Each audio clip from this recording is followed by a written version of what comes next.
Selamat pagi semuanya, apa kabar? Baik, Bu. Sekali hari ini. Oke, belajar. Baik. Ini senang. Oke, senang bisa dengar kalian lagi. Tapi di tempat ini ke Bu Ani, kalian belum registrasi dengan saya. Tapi tidak apa-apa. Apakah ini teman-teman sudah hadir semua? Sudah, Bu. Artinya sudah ya. Oke, terima kasih. Baik, kita akan lihat bareng-bareng. Kita akan belajar bareng-bareng hari ini. Kita akan melanjutkan materi untuk melalui proses belajar cair. Kita akan lanjutkan dengan anak cair. Bu Ani ini akan share. Kita akan lihat.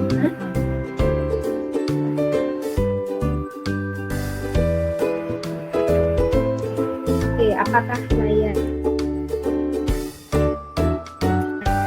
hadir? Halo, Belum. Halo Ibu. Baik, maaf jaringan yang proses. Sudah tampil. Oke, baik. Siap, terima kasih Pak Yuli. Nah, masih kita layarnya. Karena kita hari ini mau melanjutkan materi tentang cair. Oh iya, tentang hukum Archimedes. Ada yang sudah pernah dengar? Sudah hukum Archimedes? Belum, Bu. Oke, baik. Kita akan belajar kembali. Kita akan mulai dengan sebuah cerita. Jadi, ini akan cerita tentang bagaimana sih Archimedes menemukan hukumnya. Bermula dari waktu suatu hari Archimedes ini diminta tolongin oleh seorang raja. Raja ini kan membutuhkan sebuah mahkota. Dia minta seorang tukang untuk membuatkan mahkota baginya dari emas murni. Waktu sudah selesai dibuatkan mahkota, kok si raja mikirnya gini, kenapa ya mahkotanya kok lebih ringan? Sepertinya kalau dari emas murni tidak. Terus si raja ingat nih, dia punya sahabat namanya Archimedes. Nah, Archimedes dipanggil sama raja, tolong dong bantuin, ini mahkotaku beneran terbuat dari emas murni kah? Soalnya kenapa dia lebih ringan? Nah, Archimedes mikir dengan sungguh-sungguh. Archimedes sudah tahu tentang konsep massa jenis. Konsep massa jenis itu masih ingat, ada yang masih ingat materi kita waktu di kelas 7 ya. Massa jenis itu kalau kita lihat dari dua gambar ini, meskipun massa benda sama, misalnya antara kapas dengan emas, kalau 20 kg kapas dengan 20 kg emas, menurut kalian apakah volumenya sama? Tidak, Bu. Beda, oke. Beda, Bu. Tidak. Beda. Menurut kalian mana yang akan lebih besar volumenya? Kapas, Bu. Kapas. Kapas, Oke, Bu. iya, betul sekali. Terima kasih. Nah, meskipun massa keduanya sama, ternyata volumenya bisa sangat berbeda ya. Nah, itulah dari situlah kita bisa dapatkan massa jenis. Archimedes sudah tahu tentang itu. Dia mikir nih, gimana ya caranya membuatkan emas ini murni. Karena dia sudah sangat lelah, maka Archimedes tuh pulang mandi menggunakan bathtub. Ketika dia masuk ke dalam bathtub atau bak mandi itu, ternyata permukaan airnya naik dan ada yang tumpah. Archimedes keluar nih dari bathtubnya, terus masuk lagi. Oh, ternyata permukaan airnya naik lagi. Akhirnya dia bilang, Eureka, akhirnya aku menemukan. Archimedes menyadari bahwa volume air yang bertambah saat dia masuk ke dalam bathtub setara dengan volume dirinya. Nah, dari situ akhirnya Archimedes bertemu dengan raja, terus nunjukin. Kalian bisa perhatikan di wadah bagian bawah ini ada wadah berskala. Archimedes nunjukin ke raja bahwa mahkota raja tidak terbuat dari emas murni. Taunya dari mana? Kalau mahkota ini emas murni, ya, ketika emas murni dimasukkan ke dalam air, maka harusnya volume air yang tumpah sama. Tapi apa yang bisa kalian amati dari sini? Apakah sama volume air yang numpuk? Beda, Bu. Beda, Bu. Yang bisa terlihat? Berbeda. Mana volume yang volume air? Yang koin-koinnya, Bu. Yang Kirinya Archimedes. oh oke, yang sebelah kanan. Sebelah kirinya Archimedes. Oh ini volumenya lebih banyak dibandingkan yang mahkota raja masukkan. Ada yang mengamati lagi?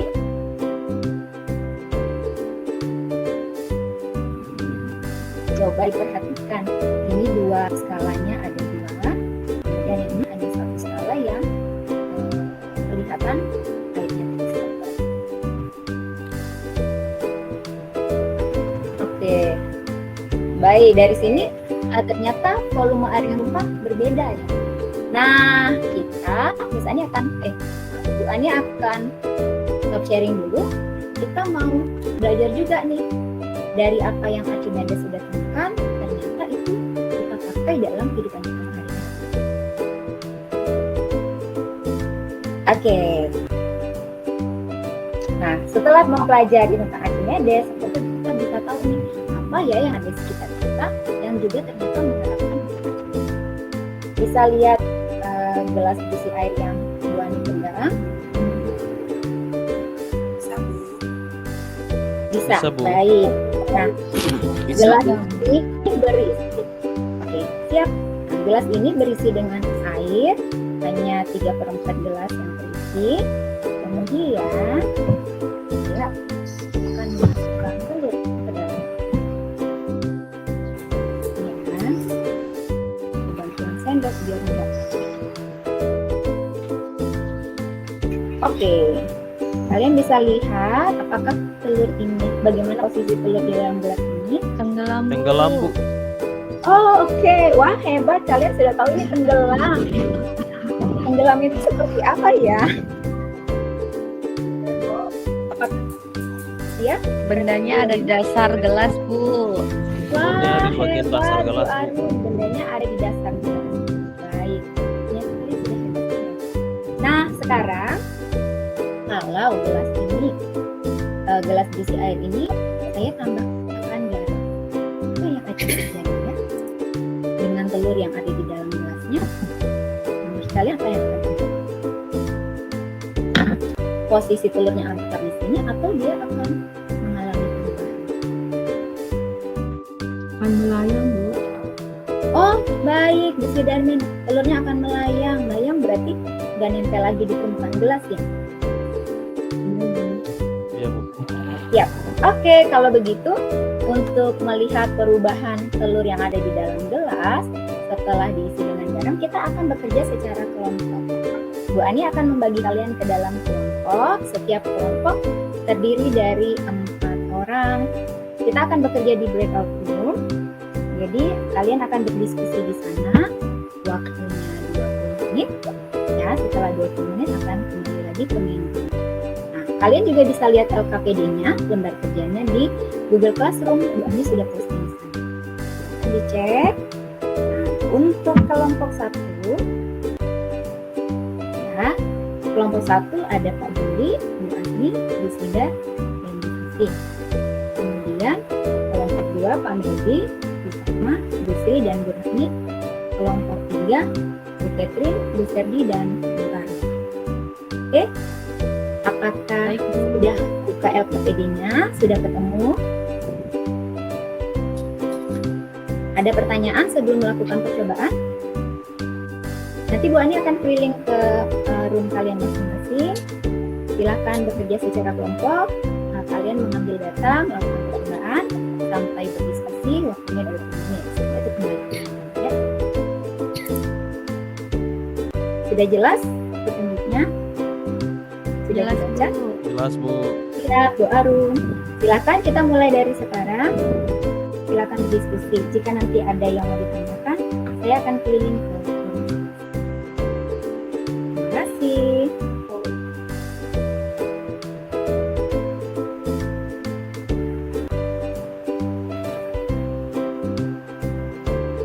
kita tidak digabung,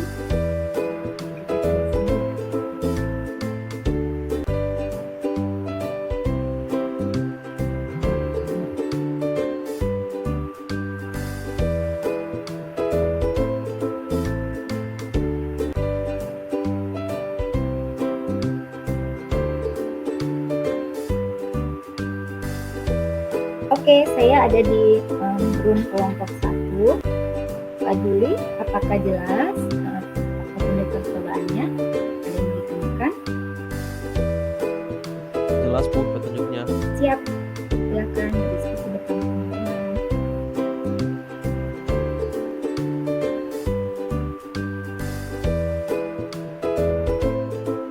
Saya pindah ke room berikutnya.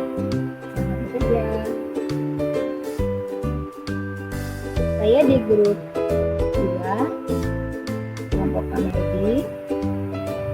Semua sudah buka LKPD-nya tentang Archimedes. Apakah ada pertanyaan? Tidak Bu, sudah jelas Bu. Sudah, Bu. Siap. Oke, terima kasih. Silakan bekerja sama dengan teman-teman. Silakan diskusi. Nanti kita ketemu lagi. Terima kasih.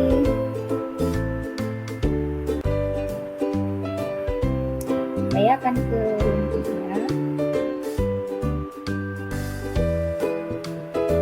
Halo, Ibu Catherine, Ibu Serdi, dan Ibu Arum. Sudah lihat LKPD ini? Sudah Bu. Sudah, Bu. Baik. Jelas atau ada yang mau ditanyakan? Sudah Jelas, Bu. Siap. Silakan melanjutkan.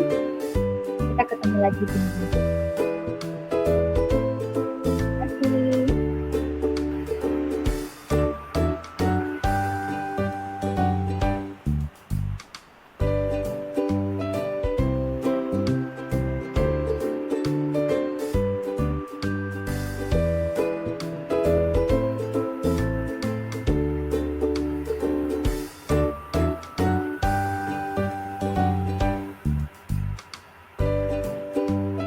Oke, kita ambil selesai. Kita kembali ke Moodle. Baik, semua kelompok sudah selesai. Sudah Bu. Sudah, Sudah, Bu. oke. Baik. Nah, karena kalian sudah melakukan percobaan, sudah punya data pengamatan, sudah berdiskusi dengan teman. Yuk, siapa yang akan presentasikan hasil percobaannya? Apa yang kalian dapatkan dari melakukan percobaan sesuai dengan lembar kerja tadi? Kelompok 2, Kak Meldi, silakan. Teman-teman yang lain, silakan memperhatikan. Kalau ada yang mau ditanggapi, silakan. Silakan, Kak Meldi, data yang Bapak dapatkan dari percobaan tadi, silakan.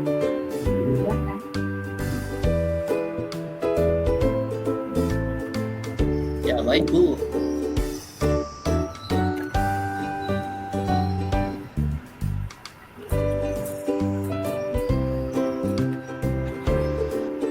Dari percobaan kelompok 2 tentang analisis hasil pengamatan, sesuai dengan yang kami amati, bahwa ketika posisi telur di dalam gelas, air ditambahkan larutan garam 2 sendok makan dan 3 sendok makan, apa yang terjadi?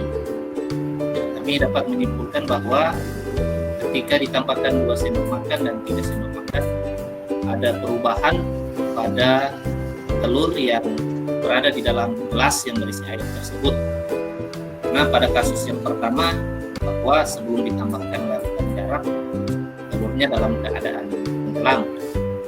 Yang kedua, ketika ditambahkan dengan 2 sendok makan garam, telur akan ada pada posisi melayang. Dan ketika ditambahkan 3 sendok makan garam, telurnya akan berada pada posisi terapung. Kemudian lanjut di soal pertanyaan yang kedua, apakah fungsi garam dalam percobaan tersebut? Jadi fungsi garam dalam percobaan ini dapat kami simpulkan sebagai viskositas zat cair yang dapat menyebabkan telur itu mengalami 3 hal: tenggelam, melayang, dan terapung. Nah, tentang apa saja yang mempengaruhi terapung, melayang, dan tenggelam pada suatu benda? Jadi dapat disimpulkan bahwa ketika mengalami terapung berarti massa jenis benda jauh lebih ringan ketimbang massa jenis zat cair.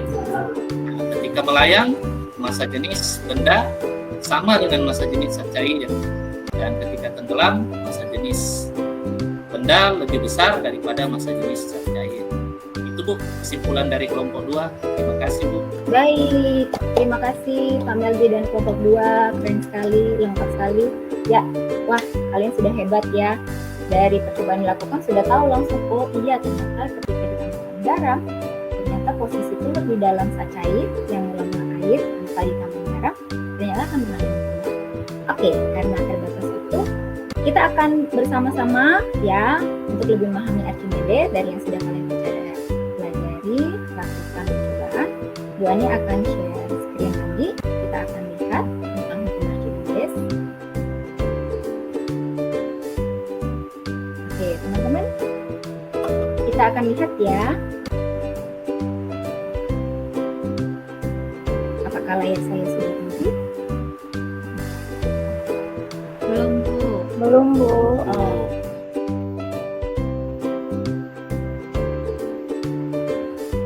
Sudahkah? Kalian bisa lihat layar Bu Ani? Sudah, Bu. Oke, baik. Nah, tadi dari yang kalian semua dapatkan, ya, apakah sama dengan yang didapatkan juga dari kelompok 2? Ada perubahan terhadap telur ketika ditambahin garam? Ada Bu. Ada. Wah, oke. Nah, kita lihat nih dari yang Archimedes sampaikan dari hukumnya bahwa suatu benda yang dicelupkan sebagian atau seluruhnya ke dalam zat cair akan mengalami gaya ke atas atau gaya apung yang besarnya sama dengan berat zat cair yang dipindahkan oleh benda tersebut. Ya, jadi karena gelas yang kalian pakai untuk melakukan percobaan airnya tidak begitu penuh, maka tidak kelihatan air yang tumpah, tetapi permukaan airnya bertambah. Begitu ya? Nah, oke. Betul. Oke, nah ternyata ini bisa dirumuskan di dalam bentuk persamaan. FA itu sebagai gaya apung atau gaya angkat air.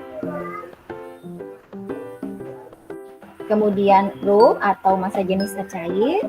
Kemudian ada G kecepatan gravitasi dan V adalah volume benda yang tercelup. Karena tadi telur tercelup seluruhnya, maka volumenya ada seluruh volume telur. Nah, terus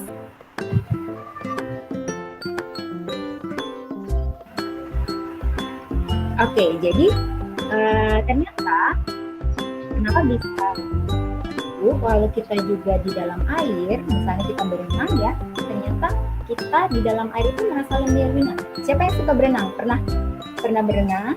Kerasa lebih pernah, Bu? Iya, apakah ketika oke, kalau berenang itu apakah kalau kita narik teman itu lebih mudah atau lebih berat? Berat Bu. Oh, lebih berat. Oh, baik. Berarti itu sedikit berbeda dengan yang hukum Archimedes ya. Kalau di dalam air ternyata bendanya itu malah jadi lebih ringan. Karena dari yang Archimedes sampaikan bahwa ada yang namanya gaya air atau gaya apung. Ketika kita mengukur benda, kita mengukur berat benda menggunakan kaca keras tanpa di dalam air itu, misalnya kita dapat nih 50 ton. Waktu dimasukkan ke dalam air, volume air, permukaan airnya naik, ya ternyata berat benda yang terukur juga berubah menjadi lebih kecil. Itu muncullah bahwa air memberikan gaya angkat atau gaya angkat terhadap benda yang ada di dalam air. Nah, karena ini dalam bentuk persamaan, kita lihat satu contoh. Ya, jika kita ada diagram menghitung. Dari persamaan yang ada, kita mau lihat nih. Dari contoh ini, ketika benda diukur beratnya di udara, ya 22 Newton terus diukur di dalam air ternyata menjadi 15 Newton. Berdasarkan hasil pengukuran yang ditunjukkan pada gambar di samping, gaya ke atas yang diterima benda di dalam air adalah. Nah, untuk tahu gaya apung atau gaya angkat air, kita tinggal mengurangkan antara berat benda di udara dan berat benda yang di dalam massa cair. Dari soal kita sudah dapat informasi berat benda di udara 22 Newton, berat benda di air 15 Newton, yang ditanyakan adalah gaya angkatnya, sehingga kita bisa mendapatkan besar gaya angkatnya adalah berat benda di udara dikurang berat benda di air 22 Newton kurang 15 Newton. Oke, sampai di sini apakah jelas? Ada pertanyaan? Jelas? Jelas Bu. Jelas? Oke, baik. Nah, hebat kalian. Nah, 3 keadaan yang dialami oleh benda ketika di dalam massa cair seperti yang kalian sudah lakukan tadi, terapung, melayang, dan tenggelam. Nah, tadi Pak Melgi menjelaskan nih, objek yang di dalam air itu tenggelam. Terus teman-teman ada yang bilang, oh dia nyampe ke dasar, ke bawah. Iya, betul. Berarti massa jenis bendanya itu lebih besar daripada dia melayang. Berarti massa jenis benda sama massa jenis cairnya itu sama, ya. Kemudian kalau dia terapung, berarti massa jenis cair, massa jenis bendanya lebih kecil daripada massa jenis cairnya, dan disebut terapung kalau ada bagian benda yang muncul di permukaan cair. Gitu ya. Kalau melayang dan tenggelam, seluruh ada di dalam air. Oke, penerapan dalam kehidupan sehari-hari. Wah, ternyata ada di sekitar kita, bahkan kita sering pakai ya. Dari tempat saya, dari Lampung ke Jakarta, terus jembatan.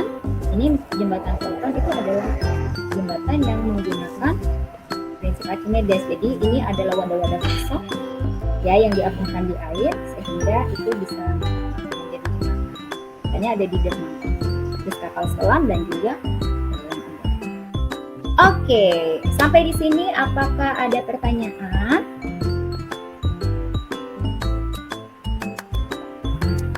Kalau tidak ada, Bu Ani akan stop sharing.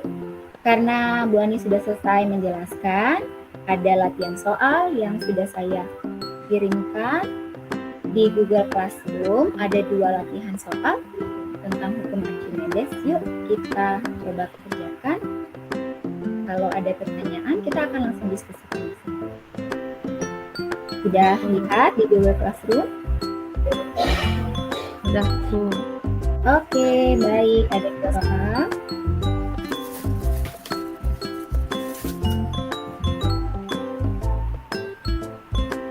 Satu menit lagi Bu, waktunya. Oke. Kalau sudah lihat soalnya, apakah ada pertanyaan dari soal itu? Ada yang merasa kesulitan? Tidak Bu. Tidak, Bu.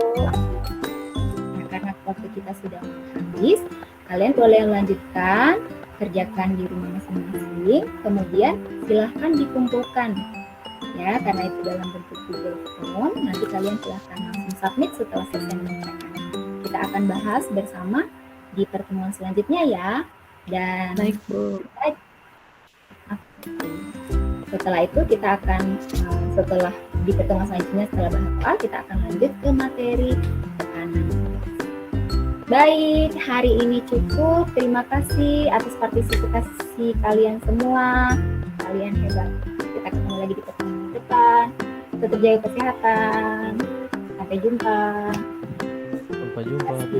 Sampai jumpa Bu. Terima kasih Bu. Sampai jumpa Bu.